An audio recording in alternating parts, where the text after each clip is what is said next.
آج کی کہانی بہت ہی دلچسپ ہے، جو کہ ایک ایسے بچے کی کہانی ہے جو نہ صرف بہت کمزور اور کمسن تھا بلکہ بیماری کی وجہ سے اس کا چہرہ بہت زرد تھا۔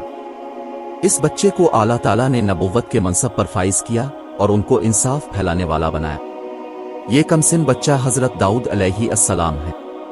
ان کے بادشاہ بننے کے بعد کی کہانی کچھ یوں ہے کہ بادشاہ بننے کے بعد حضرت داؤد علیہ السلام کی کچہری میں رعایا کے مختلف پیچیدہ اور الجھنوں سے بھرے مقدمے پیش ہوتے رہتے، جنہیں حضرت داؤد علیہ السلام بڑی خوش اسلوبی اور مدد خداوندی سے بڑے احسن طریقے سے حل فرماتے۔ ایک دن آپ علیہ السلام کے دربار میں 100 بکریوں کا ایک عجیب مقدمہ آیا، جسے سمجھانے کے لیے اعلیٰ رب العزت نے 2 فرشتوں کو بھیجا۔ پیارے ساتھیوں، اعلیٰ پاک نے حضرت داؤد علیہ السلام کو غلیل چلانے میں کافی مہارت دی، اور اسی غلیل کے نشانے نے حضرت داؤد علیہ السلام کو بادشاہی تک پہنچا دیا۔ یہ سلسلہ کیسے شروع ہوا، آئیں شروعات کرتے ہیں۔ حضرت داؤد علیہ السلام بچپن میں اپنی بکریاں چرا کر گزر بسر کرتے۔ ایک روز آپ علیہ السلام راستے میں جا رہے تھے کہ آپ کو راستے میں 3 پتھر ملے، جنہوں نے حضرت داؤد علیہ السلام سے کہا کہ اب ہمیں اٹھا کر ساتھ رکھ لیں، ہم آپ علیہ السلام کے بڑے کام آئیں گے۔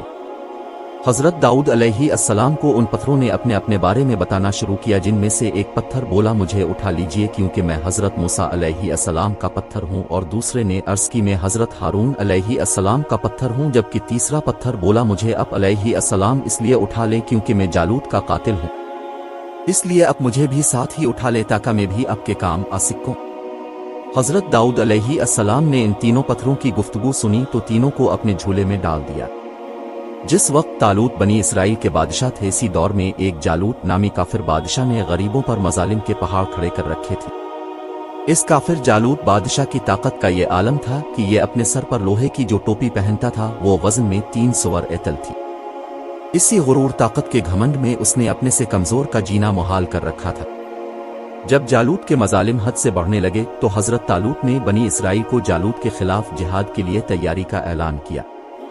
حضرت طالوت نے نہ صرف جنگ کا اعلان کیا بلکہ ساتھ ساتھ یہ بھی فرمایا کہ جو شخص جالوت کو قتل کرے گا اسے آدھی سلطنت ملے گی، اور میں اپنی بیٹی کا نکاح بھی اس شخص سے کروں گا جو جالوت کی لاش کو میرے قدموں میں ڈالے گا۔ چنانچہ وقت مقرر پر دونوں فوجیں میدان جنگ میں صف آرا ہونے کو تیار تھیں، مگر اس دیو ہیکل قد و قامت جالوت کے سامنے جانے کی ہمت کسی میں نہ ہوئی۔ اسی لشکر میں حضرت داؤد علیہ السلام بھی شامل تھے، جو ابھی کمسنی کی عمر میں ہی تھے اور اوپر سے بیماری کی وجہ سے چہرہ بھی زرد پیلا ہو چکا تھا۔ کھڑے کھڑے حضرت داؤد علیہ السلام کو اپنے جھولے میں رکھے وہ 3 پتھر یاد آ گئے، جن میں سے ایک نے کہا تھا کہ میں جالوت کا قاتل ہوں۔ حضرت داؤد علیہ السلام نے اعلان کیا کہ میں اس درندہ صفت شخص کے مقابلے کے لیے تیار ہوں۔ میدان جنگ میں کھڑے لشکر ابھی اسی سوچ بگمان میں گم تھے کہ حضرت داؤد علیہ السلام نے اپنے جھولے سے اپنی غلیل نکالی اور ساتھ ہی ان تینوں پتھروں کو بھی نکال لیا۔ چنانچہ ان توہے پتھروں کو بسم اللہ پڑھ کر جالوت پر نشانہ لگایا۔ ان تینوں پتھروں نے جالوت کی آنکھ، ناک اور بھیجے کو چیرتے ہوئے جالوت کے ساتھ ساتھ پورے لشکر کا خاتمہ کر ڈالا۔ حضرت داؤد علیہ السلام نے آگے بڑھ کر جالوت کی لاش کو پکڑ کر گھسیٹنا شروع کیا اور سیدھا حضرت طالوت کے قدموں میں جا ڈالا۔ اس طرح بنی اسرائیل میں خوشی کی لہر دوڑ گئی۔ حضرت طالوت نے اپنے وعدے کے مطابق اپنی بیٹی حضرت داؤد علیہ السلام کے نکاح میں دے دی، اور آدھی سلطنت کا سلطان بھی حضرت داؤد علیہ السلام کو مقرر فرما دیا گیا۔ اس کے بعد حضرت طالوت 40 سال تک زندہ رہے۔ ان کی وفات کے بعد حضرت داؤد علیہ السلام کو پوری سلطنت کی بادشاہی کے ساتھ ساتھ نبوت بھی عطا کر دی گئی، جو کہ حضرت سمول علیہ السلام کی وفات کے بعد اب علیہ السلام کو عطا ہوئی۔ اسی سلطنت کو اور نبوت کے فرائض کو حضرت داؤد علیہ السلام 70 سال تک سنبھالتے رہے۔ حضرت داؤد علیہ السلام کی کچہری میں روز کوئی نہ کوئی نیا مسئلہ، نیا کیس آتا رہتا تھا، جسے آپ علیہ السلام بڑی خوش اسلوبی اور نیک نیتی سے حل فرماتے۔ اس وجہ سے آپ کا انصاف اور آپ کی سلطنت دور دور تک پھیلتی گئی۔ حضرت داؤد علیہ السلام کی 99 بیویاں تھیں۔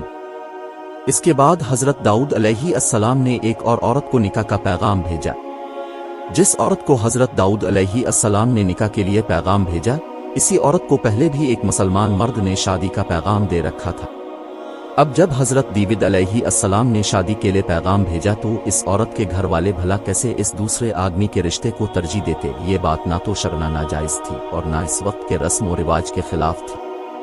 لیکن حضرات انبیاء کرام علیہم السلام کی شان ارفع و اعلیٰ ہونے کی بدولت اعلیٰ رب العزت نے حضرت داؤد کو متنبع کرنے کا فیصلہ کر لیا، کیونکہ یہ کام اب کے منصب اعلیٰ کے مناسب نہیں تھا۔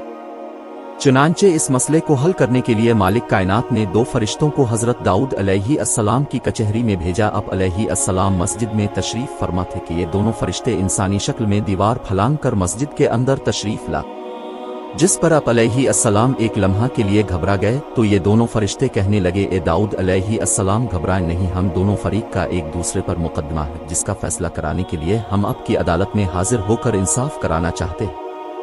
حضرت داؤد علیہ السلام نے فرمایا، اب لوگ اپنا مسئلہ بیان کریں۔ اب ان دونوں میں سے پہلا فریق بولا، ہم لوگ اصل میں چرواہے ہیں اور میرے اس بھائی کے پاس 99 دنبیا ہے۔ اس کے پاس 99 دنبیا ہونے کے باوجود بھی یہ مجھ سے کہتا ہے جو تمہاری پاس ایک دنبی ہے وہ بھی مجھے دے دو۔ اس ایک دنبی کا نہ صرف یہ مطالبہ کرتا ہے بلکہ یہ اس ایک دنبی کو حاصل کرنے کے لیے دباؤ بھی ڈال رہا ہے۔ اب علیہ السلام ہمارے مقدمے کا صحیح فیصلہ سناتے ہوئے ہم کو سیدھی راہ دکھا دے۔ حضرت داؤد علیہ السلام دونوں فریقین کا مقدمہ سننے کے بعد فرمانے لگے، جس شخص کے پاس ایک دنبی تھی ان سے فرمانے لگے، بے شک یہ شخص جس کے پاس 99 دنبیا ہیں وہ تجھ سے ایک دنبی لینا چاہتا ہے، اور بے شک یہ بہت بڑی زیادتی ہے۔ اس بات میں کوئی شک نہیں کہ ساجھے والے ایک دوسرے پر زیادتی کرتے رہتے ہیں، بجز ان لوگوں کے جو صاحب ایمان اور نیک عمل ہو، اور ایسوں کی تعداد بہت ہی کم ہے۔ مقدمہ کا فیصلہ سنانے کے بعد حضرت داؤد علیہ السلام ایک لمحہ رکے اور سوچ میں پڑ گئے۔ وہ سوچنے لگے، اس مقدمے کی پیشی اور جس طرح اس مقدمے کو بیان کیا گیا یہ میرا امتحان تھا۔ حضرت داؤد علیہ السلام اسی وقت معاملے کو سمجھ گئے اور سجدہ میں گر کر معافی مانگنے لگے، جسے قرآن مجید نے اس خوبصورت طریقے سے بیان فرمایا جس کا ترجمہ یہ تھا، تو ہم نے حضرت داؤد علیہ السلام کو معاف کر دیا اور بے شک ان کے لیے ہماری بارگاہ میں ضرور قرب اور اچھا ٹھکانہ ہے۔ اے داؤد، بے شک ہم نے تمہیں زمین میں نائب بنایا ہے، تو لوگوں میں ٹھیک فیصلہ کیجیے اور خواہش کی پیروی نہ کیجیے، ورنہ وہ آپ کو راہ سے بہکا دے گی۔